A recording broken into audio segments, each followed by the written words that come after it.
আমরা বিভিন্ন অনেকে চাকরি পেরেছেন, অনেকে সরকারি বেসরকারি চাকরি পেরেছেন এবং যদিও সরকারি ঘোষিত আমরা আমাদের নিয়োগপত্র পাই নাই।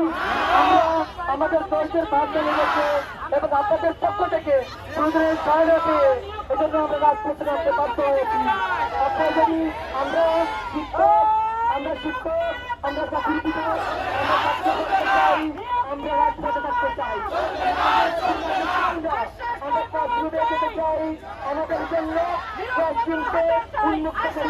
উন্মুক্ত করার জন্য আমাদেরকে